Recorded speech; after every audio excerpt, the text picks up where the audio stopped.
All right, I am going to start on time because I know some people have to get to the next show at 7. So I am recording that, so I just want to make sure that we're all on the same page. So I'm going to keep the view like this because for whatever reason that is not aligned right. I guess when they put it in the room it didn't align correctly, so if I do it full screen it like cuts it off. So there's no better way to do it right now. So as promised, we wanted to give a really transparent look at our plan for covering some of the new health and PE content that exists. So I wanted to start though kind of with the history of how these standards came to be, because quite frankly, they were written into and approved by the State Board of Education back in 2020. They have been delayed in their implementation because of COVID. So what was supposed to be implemented soon after state board approval was delayed until the fall of 2022, which is what we're coming up on next year, in regards to, we are required to now implement these standards. I just want to also mention that there is always a difference, no matter where you are, in the standards that are approved and how they are delivered in the classroom. So while we don't have the ability to say, we're going to teach this but not that, we do have the ability to cater our instruction to our community, to our students' needs, and to also pick materials that we feel are appropriate for the students that we're working with on a regular basis. The materials that have been selected, and this was pre-me, this was, there was a curriculum committee because we are in a regional partnership that vetted out through the 3 elementary senders to Shore Regional the materials that, and they were comprised of health and PE teachers from those 3 senders. Mike Hammer was the representative from our building, and they vetted out this, it's a Glencoe book and a supplemental Glencoe guide that has an online component as well as being the resource, for the covering of this new content. This was a really important selection because when you get into the more sensitive topics in health and PE, you don't want to say to a teacher, find resources, right? That is not the way to go. We want to align what we're going to cover succinctly with what's present in the textbook, which is why I brought the textbooks and the supplemental guides for you to take a look at. Certainly you can look at them tonight, but anybody can come in and look at them at any time. So I'm going to start with kind of the overview of, what do these standards include? So again, as I said, in 2016, New Jersey adopted what were known as the New Jersey Student Learning Standards. That's when the shift away from Common Core to NJSLS standards came. And quite frankly, they're not that much different. There's a couple nuanced languages in math and literacy that differ, but if you looked at the Common Core document and you looked at New Jersey standards, there is not much deviation in scope and sequence and language. New Jersey just felt like they needed to have their own. So on June 3rd, 2020, this is what I was referring to with all the State Board of Ed adoptions. They adopted all of these new standards that were put on hold because the pandemic was taking place. So while all of these content areas, and you can see comprehensive health and PE were one of them, they were supposed to be implemented much sooner than we are looking at in a 2022 fall implementation. But there's quite a few of them. And they're bringing them up to what had been done in 2016 with math and literacy. So, how do they go about this work at the state level? I think this is important for you to know.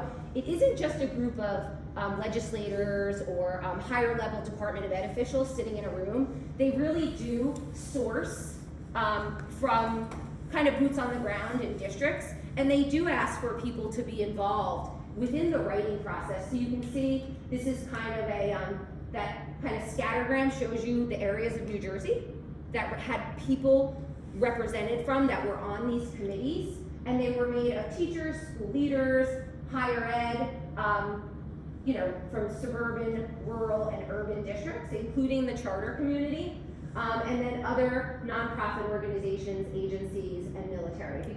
And that's in all of the standards compilations, because there were other areas aside the health and the PE that I'm going to speak about tonight. But they don't just have higher ups writing this, they do have teachers and administrators that are working in these departments and with these content areas, truly trying to navigate this. And it is very research-based. I mean, they outsource to a lot of different organizations to get information. They look to other states who may be doing innovative and advanced things. So there was a large-scale vetting process that this went through, and there actually was a public comment session before it goes to the State Board of Ed. Now, you may not know that unless it's publicized to you. But know that with any set of standards and new implementation, there is a public comment period prior to the State Board of Ed adoption. So if you're ever interested in something before it becomes, this is what you have to do, that's the place where you have to have your voice be heard. How do you find out about that? So you can go on the State Board of Ed website. Typically in a district though, your administrators should be giving you that information, your curriculum coordinators, and keep you versed, and also through board meetings where we do reporting out, the superintendent's report, through committee channels, we would vet that out. But the State Department of Education has a website where you can publicly view things that are up for renewal, things that are up for revisitation,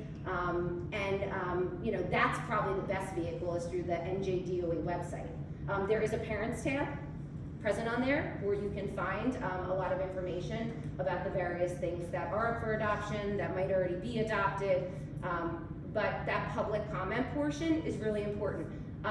You could also contact a State Board of Ed member. Their information is public. There's actually a local woman who sits on the State Board of Ed. I know that because she's a resident of Ocean. So that's always another contact where you can, reach out to have your voice be heard before it goes to a true State Board of Ed decision. Because it's just like our Board of Eds. The information's presented and the members of that Board of Ed vote on it. And once it's voted on and it passes, then it goes to implementation. So this has been around for a while. So the goal of the new PE and health standards, and I didn't make this language up. I've sat through a number of sessions from the State Department on this. So I took slides that I felt were relevant and informative for you to see, the information that we were being presented from the state, because I think it's important that you see firsthand the information that we're getting handed down as a district and as schools in New Jersey. So the overall goal was to prepare New Jersey students to live healthy, productive lives, equipped with knowledge and skills to make their local and global communities a better place to live. So when they looked at, all right, what's the overarching theme of these new health and PE standards is recognizing that our kids do exist in a world that was different than yours and mine, with so many different issues that arise from a health and wellness standpoint in the world. And our kids, I know I have 2 middle school boys and they're exposed to a lot more at such a young age than I was ever. So I think part of the impetus for, and I know the kind of the fodder in the community, and I'm not talking about just this community, but at large, the educational community, has been, wow, this is getting filtered down so young. But the other piece of that is kids are having more exposure at such a young age. So the goal here is to try and educate children on some of these topics and content situations that they may see in their social environment, and have them have some kind of education so they can be not only critical consumers of information, but they can start to become better problem solvers, right? And I feel that can never start too young, but certainly in a developmentally appropriate manner.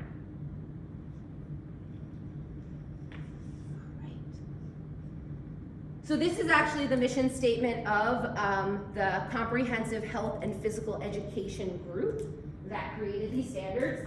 And all NJSLS stands for is New Jersey Student Learning Standards, CHPE, Comprehensive Health and Physical Education. And again, it talks about, it really aligns to the goals. Possess health and physical literacy and pursue a life of wellness. And a life of wellness is a lot of things, right? It's nutrition, it's good decision making, it's healthy relationships, it's physical activity. So it runs the gamut. And you'll see when I show you the topical area of the standards, how this aligns to the mission statement.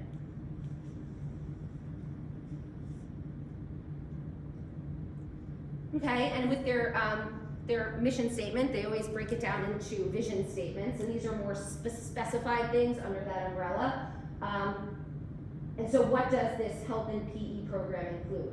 Mental health awareness, social emotional supports. I mean, obviously that is a huge, it has always been a big issue in education, or a big, I shouldn't say issue, because I don't want it to seem like a problem, but a topic, right? Something that we need to take into account. Educating the whole child and the social emotional components of that are most of what we need to pay attention to in schools. Academics are really important, but there's a term or a terminology in education called ready to learn. And if our kids aren't social and emotionally available, they can't be ready to learn. So, while this seems like it's so innovative and new, it's truly not. It really is paying attention to the child as a person, and how to best meet their needs from a variety of different areas, in a variety of different areas. We want kids to engage in physically active lifestyles. I think this is a great community because our kids are very active, our families are really active. I think that the community at large does a really good job of that. I mean, we see kids outside riding bikes.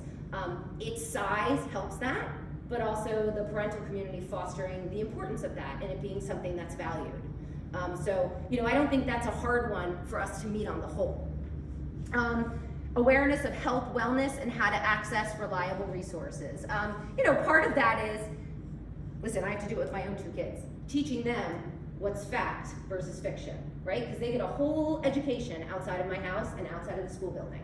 So that portion of being critical consumers and giving kids access to information that's developmentally appropriate, but also teaching them to be able to understand what's reality versus what's fiction. Because listen, and some of you have kids that are in middle school or older, you know that the education, and we don't have buses here, but my kids, my own two boys who take a bus every day, they get a whole different education on that school bus, regardless of how much I teach them, right? But if we set the foundations well, they'll have that to measure a lot of the other information that they're being exposed to. Because as much as we censor their social media and we give them good strategies and structures for handling things, there is going to be a certain degree that they're going to be exposed to by just living in the world. So it's our obligation to arm them with accurate information in a way that is appropriate for their age, but also gets them to be able to start to make good decisions based on true knowledge versus a lot of this fictitious stuff they see out there, particularly, obviously, on the internet, social media, etc. So again, that was what I was just talking about. Realizing the influence of media, peers, technology, cultural norms. Practicing effective cross-cultural communication, that's really important, this idea of inclusion. Being able to be active listeners, respect others, and engage in a productive way with people that might not be like us. And I think that's a really important message. Conflict resolution skills, that's another part of a lot of what we do in school is teaching students strategies for dealing with people with different personalities, different beliefs, different views, someone who's having a bad day. It could be a lot of different things. And that's why for us here, it was really important for us to have a behaviorist on site, and also Mrs. McKay, who has been a tremendous asset to us in just helping students navigate social emotional situations, conflict resolution, peer interactions, and as they get older, it doesn't get easier, right? Especially here in the size of, there's a little gnat, sorry, distracting little bug. Especially here in the size of the school. When you have a small school, you tend to, unfortunately, that's one of the downfalls, to have some trickier peer-to-peer things happening. Because they're together for so many years, there's no distance, and they're with the same groups of students moving up year after year, which becomes difficult because it becomes more like siblings than peers. And that's a challenge. So it's even more important in a place that's this small to emphasize those peer skills in order for students to be able to navigate them successfully. And as they get older, the topics become more significant. We want our kids to be advocates for wellness on the whole. We want to promote healthy lifestyles, global wellness, global awareness. Getting our kids to understand that there is a world outside of Monmouth Beach. It's hard. We tend to be not a diverse place, but that doesn't mean that we can't bring diverse experiences to them in a very sensitive and appropriate way.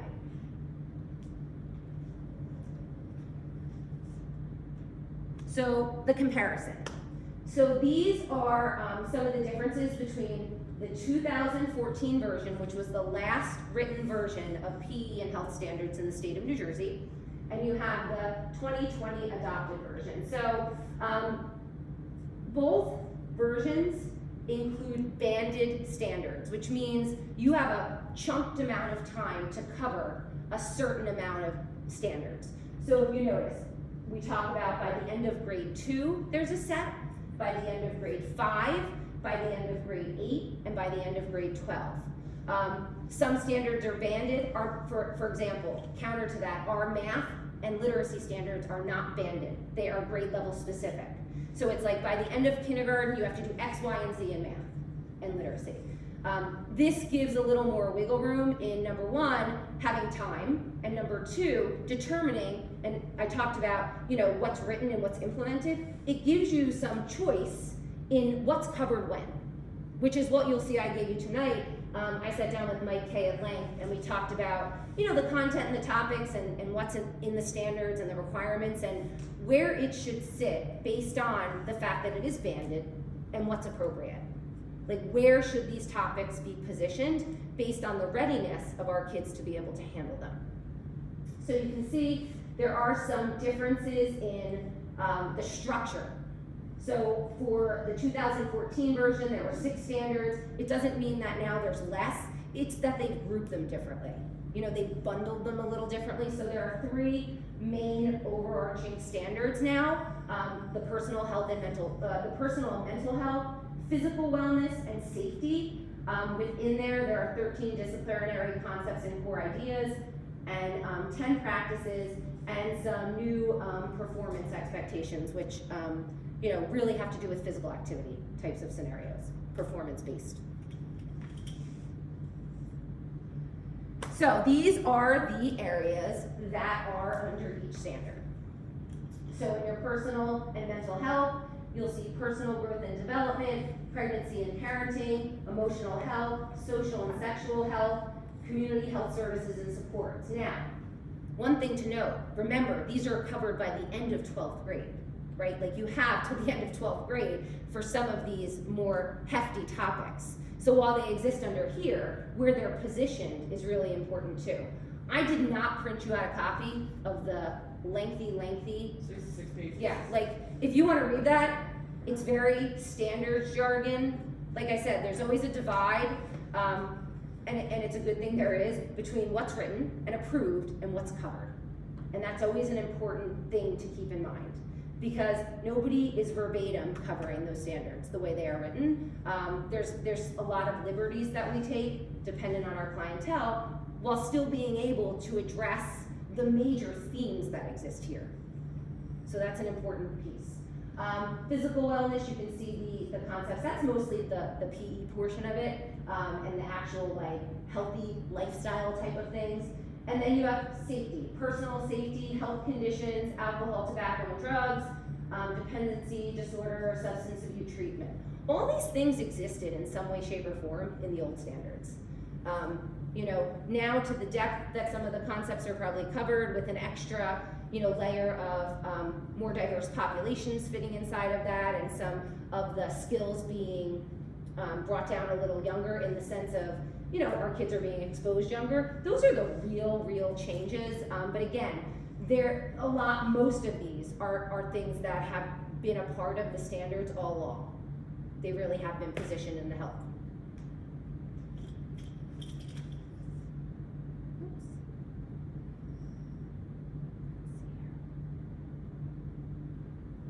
So this, is an example, and I just picked one. They give us a bunch of them. but it kind of gives you an idea of how the standards are written. So with every standard, there's a disciplinary concept tied to it, which for this one, emotional health, one of the larger concepts.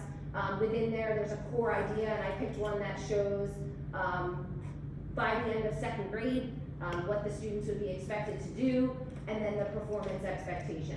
So this is a character-based standard. This focuses on our character education, which is where most of the lower, like the elementary level sits.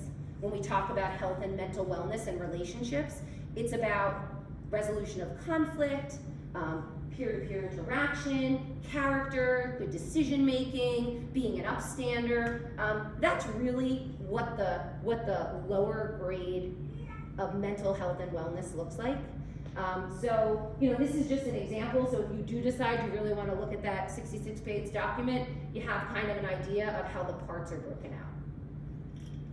So when a teacher goes to actually assess whether or not this standard has been met, they use the last one, right? Can the student do that? Can the student explain the meaning of character and how it is reflected in thoughts, feelings, and actions of oneself and others? We do that all day long, right? Like all day long in school. Because you're always interacting with kids and helping them to navigate being just with others. So a lot of this stuff is very practical application that happens just by being in a school with kids, right? And educating them on how to be a functioning member of the world.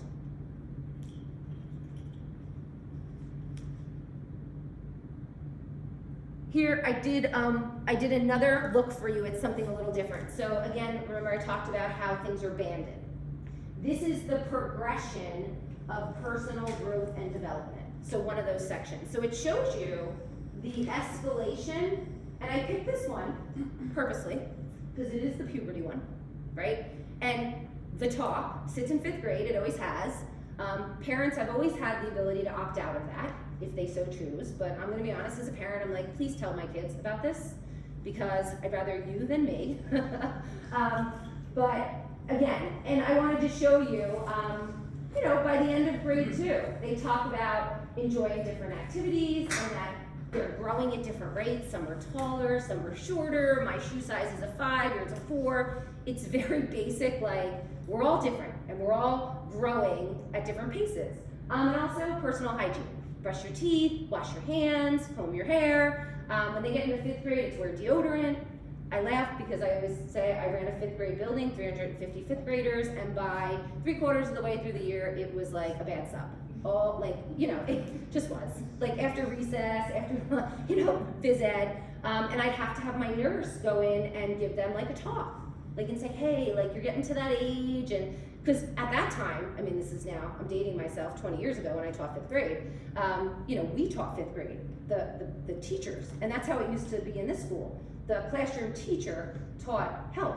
So I was like, oh, I'm a little uncomfortable with talking, like, can you come in? So the nurse would come in, but again, 5th grade is really the time when they need to start hearing some of the birds and the bees, the basic stuff, because they've seen a lot probably before or heard a lot somewhere, especially, and I say this in a really great way, like our community is so intertwined within grade levels. Like our older kids love to hang out with our younger kids, we have so many siblings, but with that comes challenges of like them being exposed to older kid things at times. So, I'd rather them have good information than the word on the street information. And you can see, it goes up into 8th grade with genetics, family history, responsible action regarding behavior that can impact the health and development of others, and then obviously by 12th grade, how can decisions that you make influence your growth and development in all facets of wellness. They get into like substance abuse more heavily and things like that.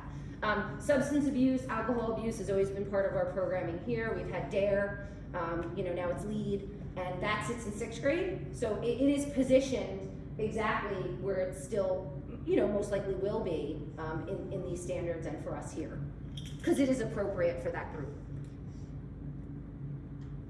So they talked about some of the practices, which were different. There were no practices in the 2014 adoption, the original ones I showed you, when they created the 2020 ones, and this is across the board. They put practices into every single set of standards, and practices just simply mean things that aren't content driven, like the definition of X, Y, and Z, or learning how to decode words and literacy. It's like, what are those practical things I want children to do when they walk away from this learning experience? And you can see these are the practices that are the health and PE practices. So responsible and contributing member of society, attending to personal health, emotional, social, and physical well-being, maintaining and building healthy relationships, communicating clearly and effectively, both verbally and non-verbally, engaging in an active lifestyle, making decisions, managing their self, resolving conflicts, setting goals, and using technology tools responsibly. So within the health and PE standards, these are the takeaways that we want our kids to be working towards as they're engaging with the content. And every single group of standards has practices. Like math, they have math practices. What do we want kids to do in math? We want them to be able to solve problems critically. Right? That's not a math thing necessarily, but it's something that we build through the content of math.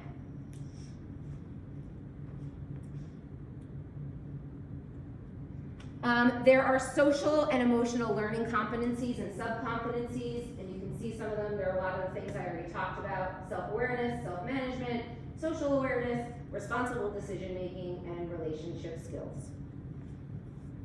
All things that I think we all can agree are really, really important things. So again, this is our book. There are two pieces to it. It is a textbook. It is module driven. So each module is a section unto itself with a topical area connected to it. And the other is a supplemental guide, which separates the more challenging material out of the regular textbook. Because, this is a textbook that all middle schoolers will have access to. So we want to make sure that a sixth grader doesn't necessarily have access to the more heavy content that occurs closer to the end of 8th grade. That's in here. There is an online version of both of these. We have hard copies available as well. But as I said before, it is really important that regardless of the standards that we have, and this will be my messaging to my staff members teaching this, is sticking to this, right? So we want to make sure that teachers present this in a neutral manner, that they're sticking with the facts of the program, and that they are not infusing their opinion or entertaining conversation of opinion. It's really important that we also coach our teachers, because there will be a child in every classroom probably that will ask a question, especially in middle school, to instigate reaction, for lack of a better way to say it. And our teachers have to know we don't engage with that. We redirect them to talk to a trusted adult in their home life, and then we follow up with a call to the parent and say, hey, your child asked this today, so I think they're curious, right? I think that it warrants a follow-up. But for us in school, it's not our place to interject. And I think we have to coach our teachers when they're dealing with topics that are sensitive, and I'm not just talking about health and PE, I'm talking about, there's a lot of topics out there right now in education that we need to support our teachers in navigating, because a lot of things have potential to become tricky, because it's unfortunately or fortunately the world we exist in. So we have to support our teachers in being able to navigate that in a way that's appropriate and really based on information and allowing kids to form their own opinions and make their own judgments, but also knowing that we cannot entertain or infuse our opinion or judgment into that. So these I brought so you can look at them, take a peek. So the last piece that I want to share with you, and as I said, is something that Mike Kay and I, before he went out, and he will be teaching the middle school portion of this. We will also have the support of our female PE teacher when we have to do the 5th grade, dicier content that, it's tricky. Like, it's hard for a male to talk to females about some of the. The nurse not done that. It was always. No, the nurse used to. So the nurse, here's the. So let's go back to a year ago or 2 years ago. Our nurse was teaching health. She's not licensed to teach health. You have to have this content taught by a certificated PE and health teacher. That is the requirement. And that is why we had to shift to hire a second PE teacher, and we also had to change our master schedule to accommodate the 150 minutes of health and PE that are required per week. So no, the nurse cannot teach it. Now, could the nurse support with the teacher in the room? Absolutely.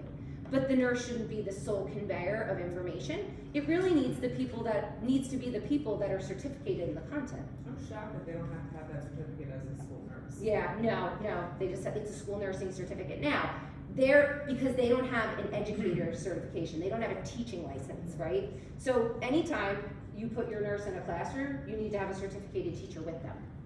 But our PE and health teachers are trained to teach this content. Like, this is what they're trained for. It's what their certification allows them to do. So, Mrs. Knight will be in the fold when it comes time for this type of thing to be taught for that 5th grade group, as we have always done. We usually divide the group. But Mike and I spent a lot of time really being very cognizant of where we thought these things should be positioned. Because remember, it's banded. So we had some flexibility in what we were designating to grades 6, 7, and 8, while also paying attention to the fact that topically, we have to ensure that we're exposing kids to the topics. And again, that divide between the nitty-gritty of every single word in the standard versus what's actually covered in the classroom. Okay, so keep that in mind. The last thing I will share with you is the fact that, and this is a little known fact, I think, there is a regulation that exists in New Jersey. It's called Parent Statement of Conflict with Conscience. It has always existed. It is the letter you sign when your kid gets to 5th grade and you say, we're gonna be talking about sexual reproduction, the birds and the bees, the whole thing, and you can say either you want your child to be a part of it or you don't. Over the years, we have not had many opt-outs that I've been a part of. And I was in a 350 kid 5th grade building. So very, very few. But please know that this is an option. And it's exactly what it says. Any part of the instruction in health, family life education, or sex education that's in conflict with conscience or sincerely held moral or religious beliefs shall be excused from the portion of the content without penalty. So there is always an opt-out option for parents. Where do the opt-out people go? We'd probably put them in a phys ed class. It's not a punishment, but that's that's a scheduling thing. So I don't have that answer right now because we don't know how many it is, what it looks like, but they will be given another scheduled course to participate in during that time. You mentioned opt-out 5th and above, what about before that? They can opt out of anything. Anybody can opt out of any portion of health. But again, there's really not too much at the lower element. There's probably not a topic that I can think of off the top of my head that would be presented in K to 4 that might be too sensitive for, the ability to participate. Because again, it starts to shift when they get to that 5th grade level. But again, parents can opt out of any portion of health based on what the regulation is. When you're gonna opt out, it's really hard as a parent, I think, to look at the books and stuff, because, I also would want my kids to learn about health or Sure. what have you, but, you hear about the other things that are being inflicted during the health thing, which probably a lot of people are here, and how do I know what portion, because when you read it, it's so broad that really, a teacher's instruction would be inflicted on these other topics I don't want my child to be exposed to. Right, so that's why we were gonna encourage them to stick with the script, stick to the stick to what now the curriculum documents are not finished because it's a regionally driven initiative. Mike Kay is serving on that curriculum committee, so they will be done hopefully by the end of the spring for public consumption. They've kind of stopped in their tracks by COVID too, because there haven't been a lot of willingness for people to write curriculum. Mike did participate this summer to continue that work with other regional members. But again, we're facing these standards in 2022, so it has to be done before then. So to answer your question more directly, I would say for anybody that's gonna opt out 5th and above, you opt out of full modules, right? So you know that you're just not sitting in the room when that overall topic is discussed. Not like I'm gonna opt out tomorrow, but not the next day. It would probably need to be unit or module driven. Like we're covering, diversity in relationships in 8th grade.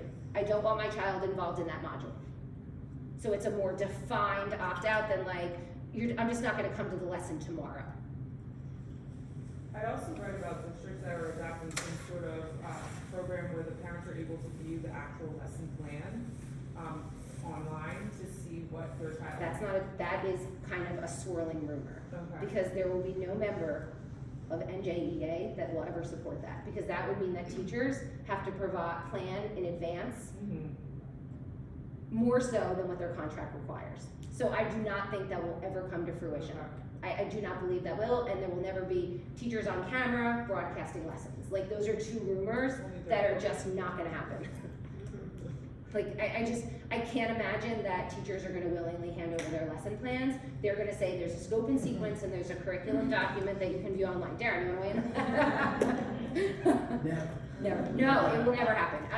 And I've heard it out there, like, kind of swirling around. You know, teachers are gonna have to turn in their plans for the year so they can be posted. It's just not a reality. So with Mr. K still writing the curriculum that we're doing, I guess, how do we know that this book falls under that curriculum? Because the book was selected to write the curriculum with. Okay, The book was selected by the members of the team that are writing our curriculum documents. okay, and then this is maybe for a Board of Ed meeting, but, so you chose the books. I didn't choose the book. But what, The region chose the book. right, so there's a spectrum of what the region can go from, whether it's conservative or progressive, Sure. right? So anyone under Shore, they're following this, like Ocean Port's All following three, this? yes, every Okay. middle school child in the 3 regions has this book. Okay. Yep. And that was, like I said, we belong to a regional curriculum partnership, so regional decisions are made to keep content in alignment. And that's purposeful, because they all travel to the same high school for the most part. You know, not every single child, but, you know, a lot of them. So, and again, that's another thing, you know, this process with this book and these materials was started pre-me, because they were preparing for a much sooner implementation. That got stalled obviously by COVID, much like everything else. But I have to say, like, I've looked at this material over and over and over again, and you have to remember, textbooks like this, they're written for a national audience. If they put in egregiously conflicted material, right, like polarized views, they wouldn't sell a textbook. So most of this stuff is written pretty much in the middle. You know, it's pretty generic, basic information, and that's why it's important to coach the teachers in, like, sticking to using the resource we give them. Now, I'm usually a proponent for, like, find good resources, right? But in this case, I'm a proponent of stick to what we give you. Because I think it's important that we stay in that lane. How does our area, like, escape what's happening in other areas, basically? Like, how are we able to create a curriculum that is not progressive like others? But I think we're still progressive in our curriculum. I mean, not compared to like towns like Wayne, like. I just think that, So but I'm asking, how does our curriculum meet the standard of the state? Like, how are we able to, these topics, the bands, everything like that, like, how is that in alignment with what the state wants? it isn't in alignment, it's in direct alignment, because we're covering the topical areas. Okay, so the more progressive. Like I counties said, and there's a states, they're difference. writing a whole different curriculum. Not a different curriculum, but they may be using different resources. Like, I've seen a Yeah, lot of obviously different resources that have been yeah. out there, and you know what, like, I had somebody text me a picture of a book, and they were like, are we using this? And I'm like, huh, no. It's in resource we choose, messaging we give to our teachers, what our scope and sequences, which is what you have.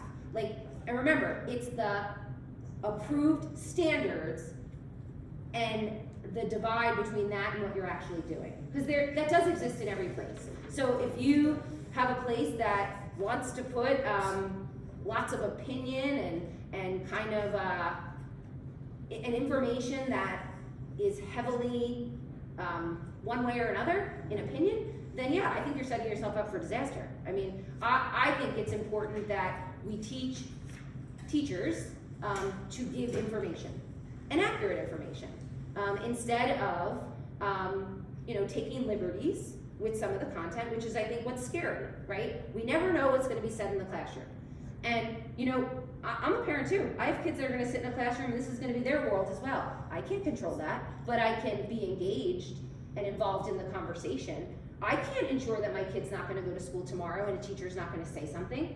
But my goal here is to give you the knowledge to know what exists, so that way if that does happen, you can address it, right? And I'm not saying that it should happen, but we can't kind of bury our head in the sand and pretend that it may or may not happen. That's everywhere. I'm not talking about Monmouth Beach. Because I'm gonna be honest with you, the 2 PE teachers here wanna teach this as much as our kids wanna hear it. You know, like, it's not comfortable for them either. So for me to say to them, stick with the book, they're like, oh, thank you so much. Whereas you do have some people in other places that might not have that mindset. Right, so like, what if you're not here next year and they don't have that mindset of telling the teacher to stick to the book? Well, I mean, like, Yeah, I so know. now we're in a big, that's. You're not, because you're assuming something's gonna happen that But may not. but we have to prepare for it now. But you're also knowledgeable.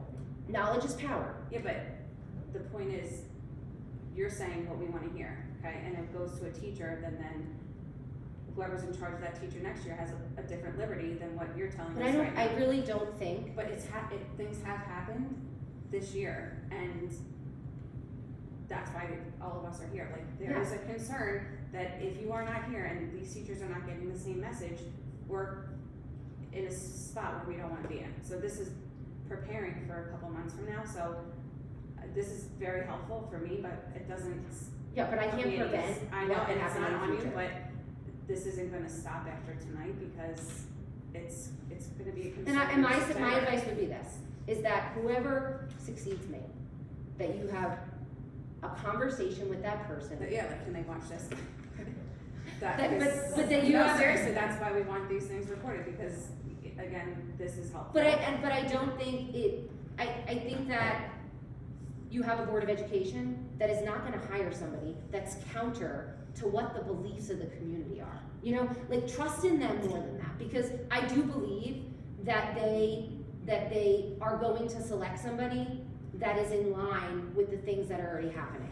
And I don't think we should panic and worry so much before it happens, because you have the knowledge to be able to articulate, you know, your beliefs and your vision and what's truth and what's not. But I also know that the 9 people sitting on that board know that this is important, and know that this could go in a different way, and they're dedicated to not having that happen.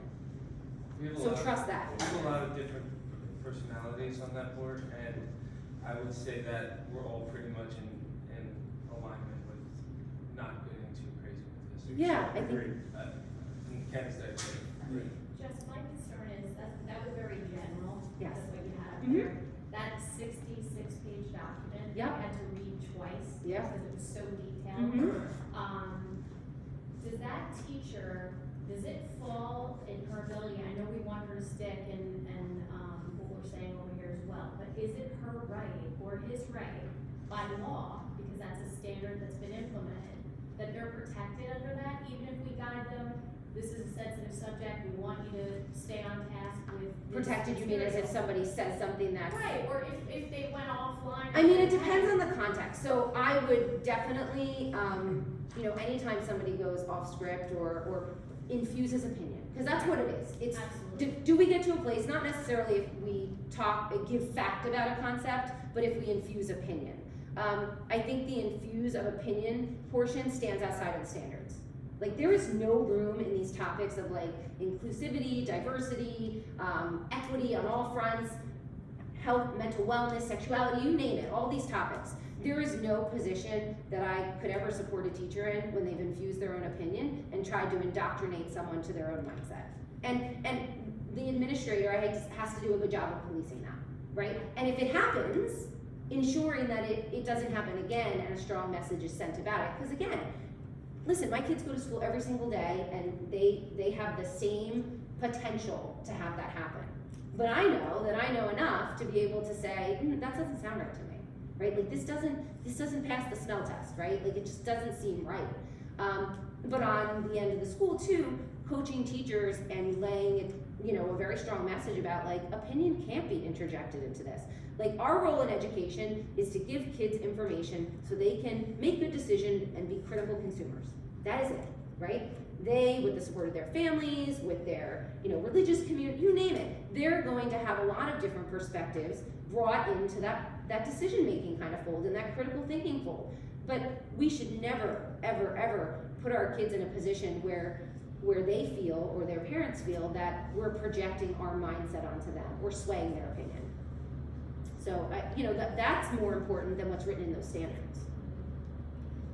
So, and I think, yeah, we're protected by the standards, but again, I don't think it's not the standards. It's what if this happens? Or what if the teacher says this? Or what if a kid has that, right? Like, and the teacher has to respond. So it's good training for staff on how to respond and react to those things, and also having somebody in a position where they can say, if it does happen, like, this can't happen. And working with that staff member so it doesn't happen again. So, and as a parent, obviously you're all very involved or you wouldn't be here. Not being afraid to come to board meetings, to talk to the administrator, to come in, to have conversations with kids. I know, I want to hear what kids have to say. I want to hear what parents have to say, because it's information on how we improve what we're doing every day. But those conversations can't stop after I'm gone.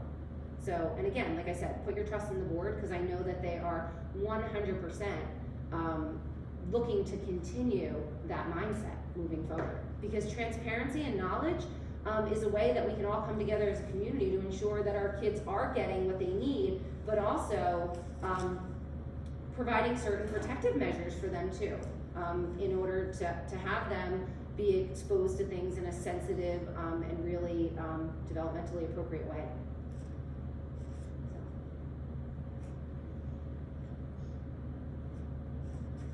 You mentioned earlier that there was an embedded character education component of Yes. the sort of things that you were going over.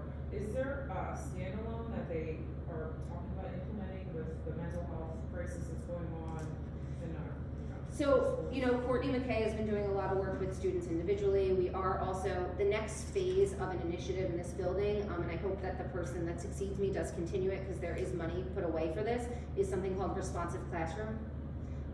So one of the more proactive ways to handle, mental health, social, emotional well-being is to create communities of acceptance and risk-taking and support.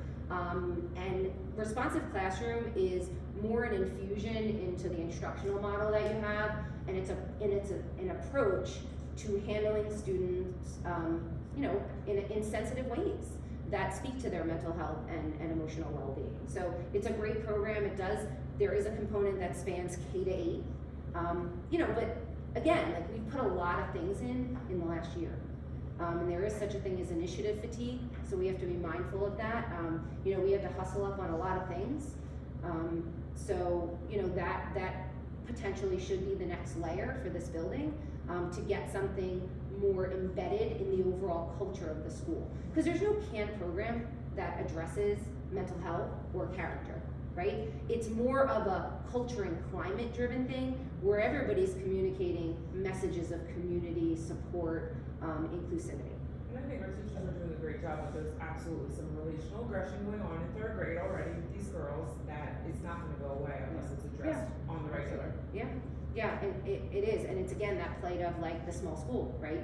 Like, it's hard, and in a larger place, you could separate kids or give them different social experiences.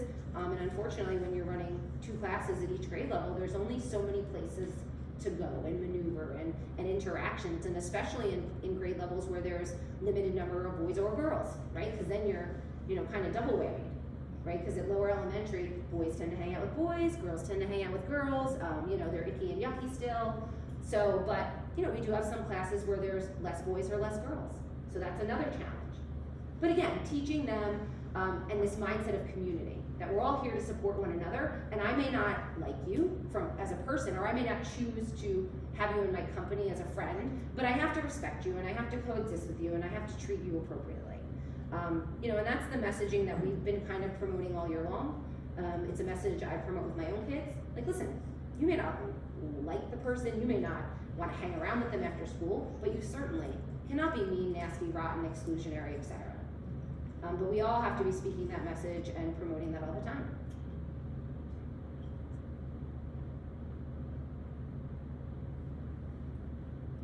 So if anybody wants to come in and take a closer look at the health books, read it more, totally can do that. You know, you can email me, call the office, I mean, you can have as much time as you want. I just don't want them to go out of the building because I only have 25 copies of each.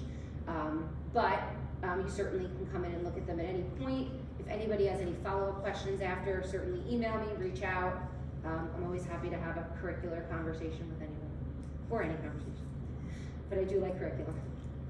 So, but thank you guys. Thank you. You're welcome. Thanks for clapping. Ta-da! And I'm gonna, oh look at it, it was only 15 minutes.